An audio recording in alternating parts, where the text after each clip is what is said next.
어디 뭐 너무 집 살면서 말이야 내가 나가라면 나가야지 이게 안 된다는 거예요.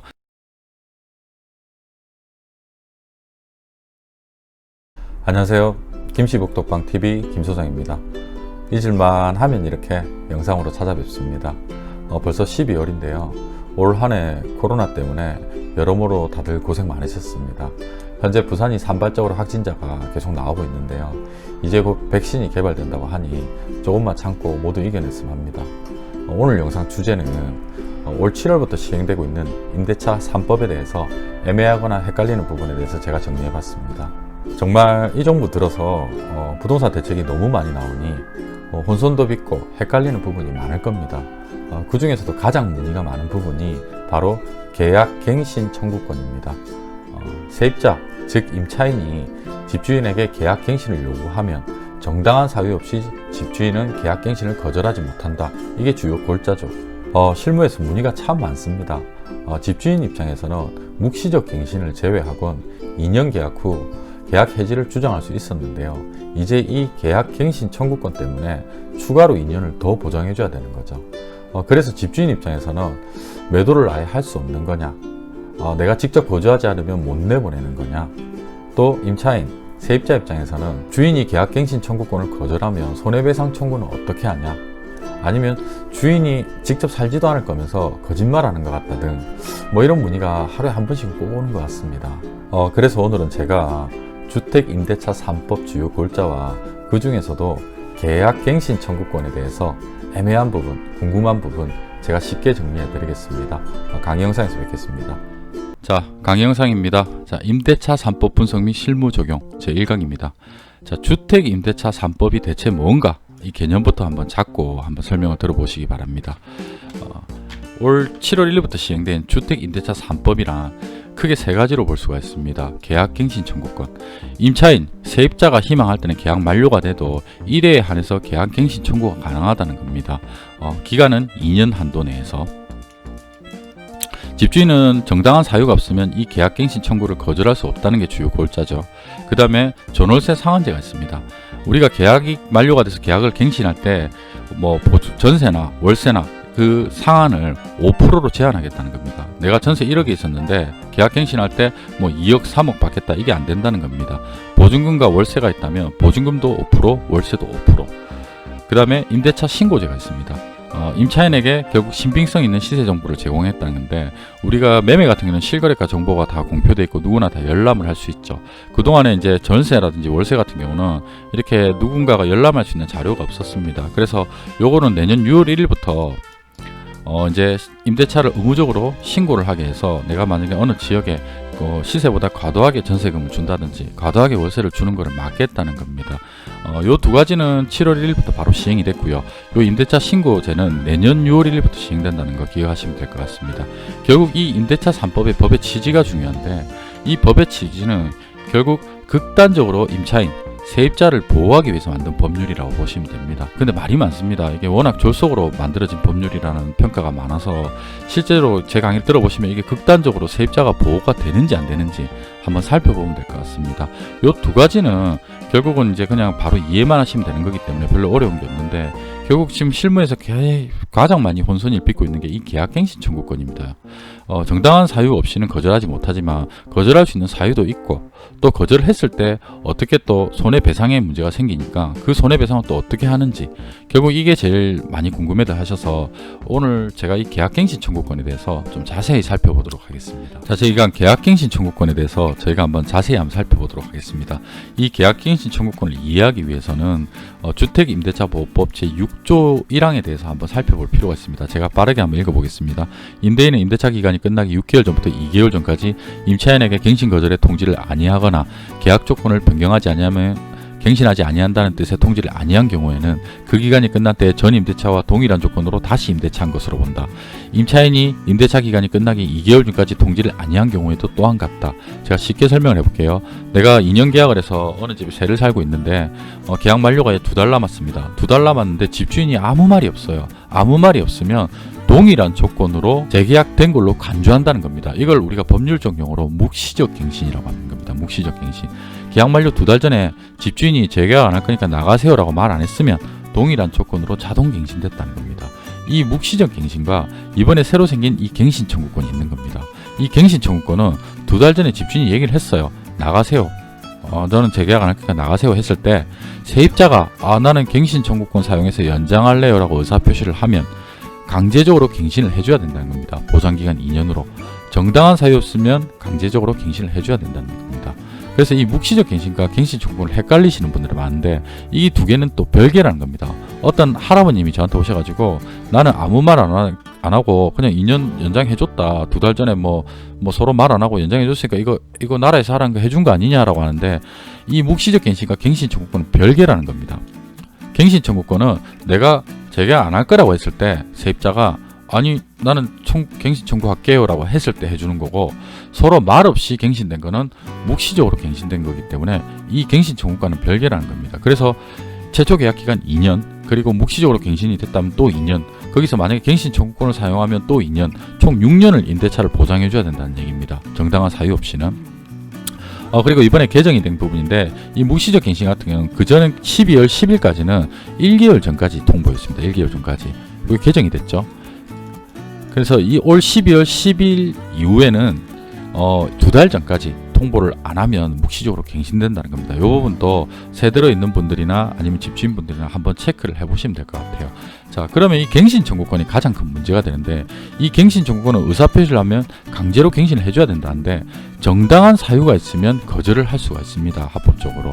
이 정당한 사유가 어떤 게 있는지 지금부터 한번 살펴보겠습니다. 자, 그러면 이제 세입자들이 나 2년 연장해주세요. 나라에서 보장해주라 했으니까 이렇게 해서 갱신 청구권을 사용할 때 합법적으로 거절할 수 있는 사유가 9가지를 법에서 정하고 있습니다. 옛날처럼 어디 너무 집 살면서 말이야 내가 나가라면 나가야지 이 안 된다는 거예요. 이 9가지에 해당될 때는 합법적으로 거절을 할 수 있다는 겁니다. 자, 어떤 건지 하나씩 살펴보겠습니다. 우리 법에서 세입자, 세대로 사는 사람을 임차인이라고 집주인을 임대인이라 하죠. 그렇게 이해를 하시고, 자, 임차인이 2기의 차임액에 해당하는 금액에 이르도록 차임을 연체한 사실이 있는 경우, 자, 만약에 월세가 있다면 월세를 2번 연체한 기록이 있다면 합법적으로 거절을 할 수 있다는 겁니다. 자, 여기서 기억을 하셔야 될 게 이 월세 2번은 꼭 연속적일 필요는 없어요. 그 계약 기간 내에 2번의 연체 기록이 있다면 갱신 청구를 거절할 수 있다는 겁니다.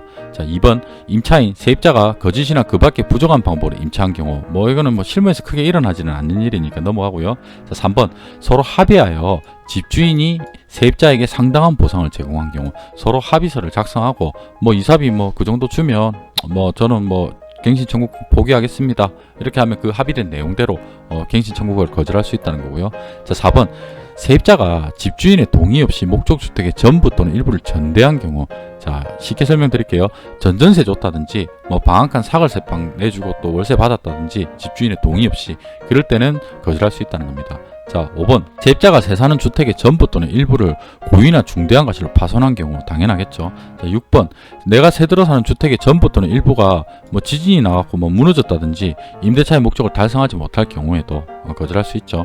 자, 7번 임대인이 다음 각목의 어느 하단에 해당하는 사유로 목적주택의 전부 또는 대부분을 철거하거나 재건축하기 위하여 목적주택의 점유를 회복할 필요가 있는 경우, 요 말이 무슨 말이냐면 여러 가지 목록이 있는데 재건축된다든지 재개발된다든지 다른 법령에 의해서 수용당해야 된다면 집주인이 고의성이 있다고 볼 수 없다는 겁니다. 자, 8번 요게 제일 중요합니다.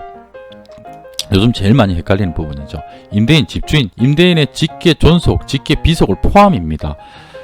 목적주택에 실제 거주하는 경우인데 이 직계 존속이 뭐고 직계 비속이 뭔지 헷갈리는 분 계신데 제가 설명을 드릴게요. 직계 존속은 나를 기준으로 내 위로 우리 어머니, 아버지, 할머니, 할아버지를 직계 존속이라고 하고요. 나를 기준으로 내 밑으로 내 아들, 딸, 손자, 손녀를 직계 비속이라고 하는 겁니다.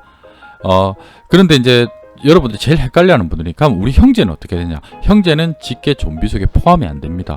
나를 기준으로 수직적인 관계만 포함이 되고요. 수평적인 관계로 보는 겁니다. 형제는. 그리고 그러면 우리 고모, 이모도 나를 기준으로 수직적인 관계가 아니죠. 그렇기 때문에 나를 기준으로 위아래로의 가족관계만 직계 존비 속에 포함하겠다는 겁니다. 요거 헷갈리는 분들 많은데 요것도 한번 체크해 주시면 좋을 것 같아요. 자, 9번 그 밖에 세입자가 의무를 현저히 위반하거나 임대차를 지속 못할 중대한 사유가 있는 경우, 예를 들어서 내 집 새 얻어놓고 거기서 노름방을 한다든지 이런 문제가 있다면 당연히 거절을 할 수 있다는 겁니다. 그러면 이 9가지에 해당되는 사실이 아닌데 만약에 집주인이 거절을 했다. 거절을 했을 때는 우리 법에 이번에 또 신설됐는데 손해배상을 해줘라고 규정을 하고 있습니다. 그래서 그 손해배상이 과연 세입자를 많이 보호하고 있는지 그것도 한번 지금부터 한번 살펴보겠습니다. 그러면 앞서 말한 갱신 청구권을 거절할 수 있는 합당한 사유가 아님에도 불구하고 집주인이 거절을 하면 우리 민법에 이번에 신설됐는데 손해배상을 해주라고 규정을 하고 있습니다. 그래서 이 부분을 한번 살펴볼 건데요. 이 손해배상은 기본적으로 당사자 합의입니다. 당사자 합의가 안 됐을 경우에는 우리 민법상 세 가지를 규정하고 있습니다. 첫 번째, 두 번째, 세 번째 하나씩 살펴볼 건데 갱신 거절 당시에 월세의 3개월분입니다. 그리고 두 번째가 다른 사람에게 임대해서 얻은 월세랑 내 갱신 거절 당시에 내 월세랑 그 차액의 2년치를 주라는 겁니다. 그리고 3번은 갱신 거절로 인해서 임차인 세입자가 직접 입은 손해액입니다. 이사비 있을 거고 중개수수료 있을 거고 또 내가 새로 계약한 집의 월세랑 또 기존 주택에서 5% 인상된 월세의 차익의 합산을 다 더해서 손해배상을 청구할 수 있는 겁니다. 하나씩 살펴볼 건데 이 세 가지 중에서 다 청구할 수 있는 게 아니라 가장 유리한 거 하나를 선택해서 집주인한테 손해배상으로 청구를 할 수 있는 겁니다. 자, 근데 사실은 이 월차임이란 게 실질적으로 실무에서는 월세를 주는 집이 갱신 거절할 경우는 잘 없죠. 결국은 이게 전세가 문제가 됩니다. 그러면 이 전세는 정부에서 정한 비율로 월세로 전환을 해줘야 돼요. 그걸 우리가 법률적 용어로 환산 월차임이라고 하는 겁니다. 이 부분에 대해서 제가 하나씩 계산을 하면서 직접 설명을 드려보겠습니다. 자, 1번 기준으로 보겠습니다. 내가 기존 전세 4억에 살았어요. 그럼 이걸 월세로 전환을 해줘야 됩니다. 이 전환하는 비율도 민법에 나와 있는데 두 가지가 있습니다. 시중은행 금리랑 한국은행에서 정한 기준금리 플러스 대통령령이 정하는 금리입니다. 대통령령이 정하는 금리가 2%고요. 한국은행 기준금리가 0.5%입니다. 시중은행 금리가 더 높다고 해도 또 법에서 이렇게 정하고 있어요. 더 낮은 걸로 계산을 해라라고 정하고 있습니다. 그래서 이 지금 현재 기준으로 2.5%로 계산을 하면 맞을 겁니다. 자, 그러면 현재 내가 전세 4억에 살고 있는데 곱하기 2.5를 하면 1년 월세가 나옵니다. 계산기 있으시면 지금 바로 해보셔도 돼요. 1년 월세가 나오면 거기서 나누기 12개월을 하면 한 달 월세가 나오겠죠. 한 달 월세가 나오는 곱하기 3개월치. 이 4억을 민법에서 정한 비율로 정하니까 249만 9,999원이 나오는 겁니다. 자, 2번은 조금 더 쉽게 설명을 하면 사례를 들어서 설명하면 집주인이 4억에 살고 있는 나를 내보내고 5억의 전세를 새로 새 세입자를 구했어요. 그럼 5억 곱하기 2.5%를 하면 1년 월세가 나오겠죠. 그걸 나누기 12개월을 하니까 한 달 월세가 104만 1,333원입니다. 그리고 내가 4억에 살고 있는 내 전세금을 월세로 전환해 보니까 83만 3,333원입니다. 이 차익에 24개월치를 주면 되는 겁니다. 2년치. 그러니까 계산하니까 499만 9,992원이 나오는 겁니다. 자, 3번 보겠습니다. 3번 같은 경우도 자, 내가 새 집 구하면서 이사비 100만원 들었고 또 다른 집 구하면서 중개수수료 100만원 들었고 또 새로 이사한 집의 월세, 만약에 전세라면 또 월세로 전환을 해야겠죠. 전환을 하고 기존 5% 인상됐을 때 월세를 빼서 이 세 가지를 다 더해주면 되는 건데 결국 이 갱신 청구권에 대한 손해배상 청구가 민사소송으로 이렇게 진행을 해야 되기 때문에 실제 실무에서는 3번 같은 경우는 입증 책임이 조금 복잡하기 때문에 1, 2번으로 많이 한다고 합니다. 그래서 지금 생각보다 뭐 손해배상이 그래 크지 않은 게 사실입니다. 지금 제가 이렇게 영상을 하면 세입자분들이 좀 싫어하실 수도 있겠지만 제가 실무에서 보면 좀 연세 드신 집주인분들이 대려 세입자분들께서 좀 협박식으로 뭐 수천만 원을 물려줘야 된다, 수억을 물려줘야 된다 이렇게 해서 되게 놀라셔가지고 저한테 문의가 오시는 분들도 있습니다. 그래서 저는 좀 더 정확한 정보를 좀 전달 드리려고 하는 거니까 오해는 안 하셨으면 좋겠습니다. 이렇게 해서 세 가지가 나온 금액에서 제일 큰 거를 선택해서 손해배상 청구를 할 수 있다는 겁니다. 자, 제 3강 임대차 이번에 발표된 3법의 법의 맹점과 실효성에 대해서 한번 보겠습니다. 과연 이 법에 허점이 없는지 또 실제적으로 임차인에게 많은 도움이 되는지 한번 살펴보도록 하겠게요. 집주인이 정당한 사유 없이 만약에 거절을 했다. 그리고 또 자기가 거주할 거를 해놓고 딴 데 팔았다. 너무 억울하지 않습니까? 그러면 이 손해배상 절차를 아까 앞서 말한 대로 진행을 해야 되는데 이건 국가가 해주는 게 아닙니다. 동사무소가 해주는 것도 아니고요. 구청이 해주는 것도 아닙니다. 내가 직접 밝혀내서 직접 소송을 제기해야 되는 겁니다. 자, 사례 1, 2, 3번인데 하나씩 볼게요. 저한테 늘 문의가 오는 겁니다. 집주인이 자기가 거주한 데 해놓고 집을 팔 경우. 2번, 집주인이 자기가 살 거라 부모님 모실 거라 해놓고 타인에게 전세 줄 경우. 집주인이 법 같은 거 모르겠고 무조건 거절할 경우. 그럼 이 손해배상 절차를 진행해야 되지 않습니까? 그런데 이 법의 맹점이 결국 이 손해배상은 세입자 내가 직접 이걸 모든 걸 밝혀내서 손해배상 청구에 민사의 소송을 제기해야 합니다. 소송 비용 들어가면서요. 집주인이 자기가 거주한다는 집을 팔 경우에 자기가 거주 안 하는 거는 전입을 통해서 알 수가 있겠죠. 근데 주인이 전입만 해놓고 내가 직접 안 산다고 하면 내가 그 집 앞에 텐트 쳐놓고 이 집이 한 달 뒤에 팔릴지 2달 뒤에 팔릴지 3달 뒤에 팔릴지 모르는데 그 앞에 늘 회사도 안 가고 지키고 있을 겁니까? 실제 그럴 수 없죠. 자, 2번 집주인이 자기가 살 거라고 부모님 모시고 다니고 타인에게 전세 줄 경우, 그럼 내가 맨날 이거 동사무소 가서 전입세대 열람원을 매일 열람해 볼 겁니까? 언제 전세가 나갈지 모르는데 언제 전세 줬는지 알 수가 없으니까. 또 사례 3, 집주인이 법 같은 거 모를 경우 무조건 거절할 경우에, 그러면 요즘 코로나 때문에 안 그래도 회사 분위기도 다들 안 좋으실 건데 내가 바쁜 사람들이 이 법원까지 왔다 갔다 하면서 아니면 소송 비용을 들여가면서 고작 이 몇백만 원의 보상을 받기 위해서 이렇게 할 수가 있을까요? 실질적으로 제가 이 부분 도교통부에 제가 한번 직접 전화를 해서 문의를 드려봤는데 민사소송을 본인이 밝혀내서 제기를 해야 된다고 합니다. 실제 이게 실무에서 이게 과연 가능할까 싶어요. 그리고 이 민사라는 게 결국은 100% 승소는 없는 경우가 많습니다. 그러면 이게 소송 비용을 어느 정도 일정 부분 지불한다고 했을 때 실무에 있는 법무사분들 얘기로는 실제 이익을 얻을 수 있는 게 200~300만 원 수준밖에 안 된다고 합니다. 그래서 이 법이 과연 실효성이 있는가, 그래서 시장에 역효과가 생기는 겁니다. 갱신보장 플러스 임대료 보증금 5% 상한하니까 집주인들은 보상을 얼마 안 해도 되지만 그래도 전세값을 크게 올려버리는 겁니다. 왜? 2년을 기준으로 전세값을 책정했다면 이제 4년을 기준으로 나중에 오를 것까지 예상해서 전세값을 확 올려버리기 때문에 전세값이 폭등하는 겁니다.